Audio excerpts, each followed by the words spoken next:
Welcome to Southern Maryland Sports Journal. I'm your host, Travis Thomas. You know, sports by nature are cyclical.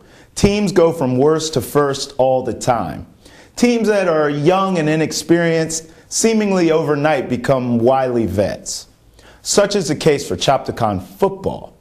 You see, in the past few seasons, they've undergone growing pains. But now they seem primed and ready to take Chopticon football back to the glory days of old.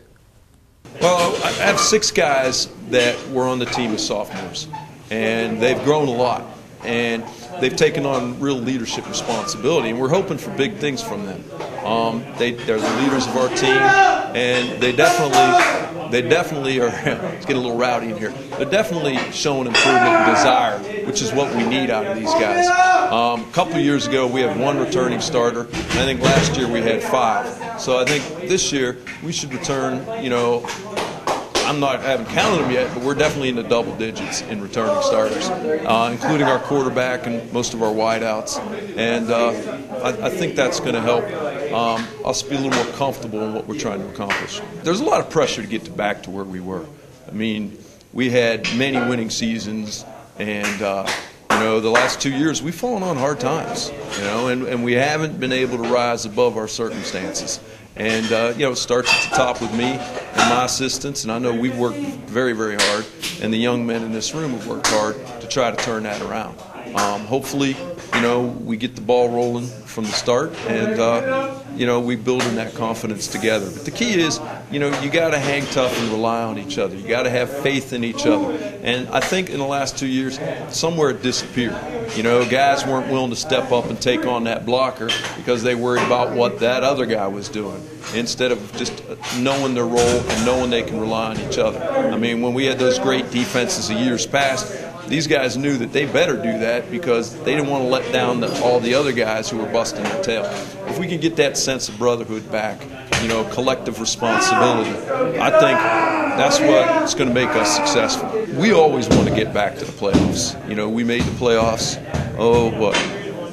3 out of 5 years up to a point, and we want to continue to be in the playoffs. But the key is the first game, every game. We don't look beyond Stone. Thomas Stone is an outstanding football team. And I tell you what, they've been working hard. I've seen them. I know a couple coaches on that staff. And they got great talent, and they have very high expectations. So it's going to be a battle. We watched a lot of film of our game with them last year, and it was kind of ebb and flow. We had a big touchdown called back at the end of the game that we felt might have turned the game in our favor, but to Stone's credit, they kept pounding us, and they ended up winning, and that was a catalyst for their very good season, and they have higher expectations this year. So, I don't look beyond Thomas Stone. I'm kind of always been that way. I know down the road we got Huntingtown and Patuxent and Westlake and North Point, I think almost in a row. You got the heavy hitters, but I don't want to get caught in that trap. I feel if we take care of the little things, that big thing's going to take care of itself. So we really need to get back to doing what we do best, which is playing hard-nosed defense and spreading the ball around on offense. We definitely feel like it is a special group because this group right now as seniors, we've been playing together for many years since we first started playing football. So we've gotten 3 years of experience together at the high school level, and 1 year it's just going to click, and hopefully it's this year. Yeah, I think we got a good class. We play together. We're good teammates, and we played forever. Definitely a lot of experience this year. We have a lot of 3-year starters, so yeah, I definitely think we're ready. Here's a look at the key games for the Braves this season. Chopticon hosts Thomas Stone for the season opener. A few weeks later, they battle Great Mills on the road. Back home that next week against Huntingtown, and a Halloween matchup at home against Leonardtown. Now, all those games you can catch right here on MetroCast Channel 10. I'll have your play-by-play and post-game reaction. Certain programs all across sports have now become synonymous with success. From the pros to the collegiate to the high school level. There's just certain programs that even if they lose a coach or a player here or someone graduates or somebody leaves, even if it's a revolving door of talent, they still find ways to subscribe to that level of excellence. They don't rebuild, they reload. Ryken football is now on the cusp of being in that rarefied air as past success breeds new expectations. I think that we are in a 4-year program. When I took over the program here, I said we wanted to be in the WCAC, by the 4th year. We're going to apply, and hopefully we're going to be accepted into the WCAC for next season, not this year.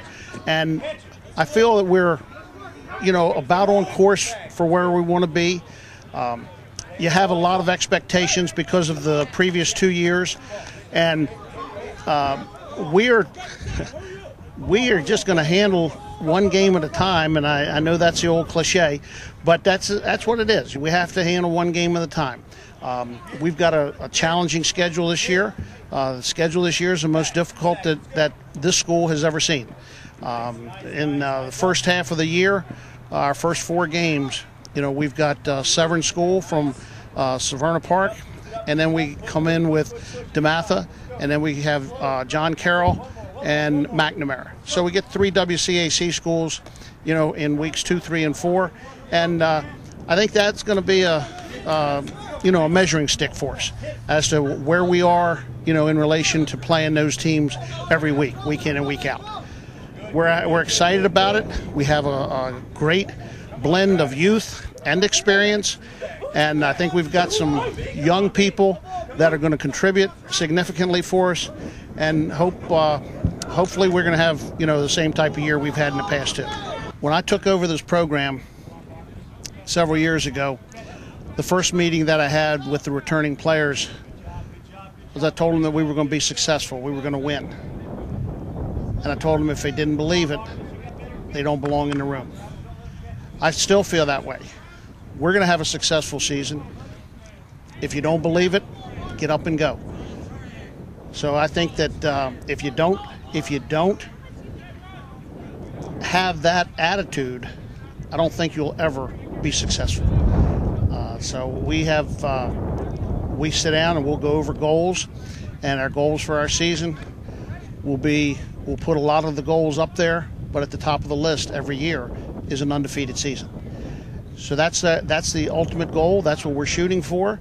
You don't always reach it, but you have to have intermediate goals in which you can establish credibility on the overall goals, regardless of whether you are undefeated and reach your ultimate goal at that time. I'm really excited for this year. Of course, I love football. So this being a senior season, my last season with the guys, I'm ready to go all out. Definitely stepping up as a captain, a leader of the team this year. I feel like more that leadership role than I did before my past years. So I feel like this year is really my team and really my year just to bring the team to the top level of that 10-0 record that we've really been striving for. This offseason, that's all I can think about, get back on the football field, to be honest. I wanted to get bigger and, get faster and prepare myself for the season, but it's killing me to really get on some pads right now and just kind of crack a couple heads. That's football, something I've been doing ever since I was a little kid, and, to come this far and to be where I'm at, I'm really proud of myself, and my family's proud of me, so I just want to come out here every Friday night, do what I got to do, and put a show on for the team. Key games for the Knights this season feature consecutive weeks against heavyweight contenders. DeMatha, Archbishop Carroll, a game you can see right here on MetroCast Channel 10, and Bishop McNamara. Another game you can catch on our network is when the Knights host St. Paul IV. That's going to do it for this episode of Southern Maryland Sports Journal with me, Travis Thomas. It's high school football season, baby. Just bring it! Changing times brings changing needs. That's why, for your convenience, Booth's Heating and Air have extended their service hours to 10 hours a day, Monday through Saturday, at regular service rates. Through rigorous training classes and courteous business practices, Booth's technicians always go above and beyond to provide you with award-winning customer service that you can trust. Booth's Heating and Air, serving the Southern Maryland area since 1993.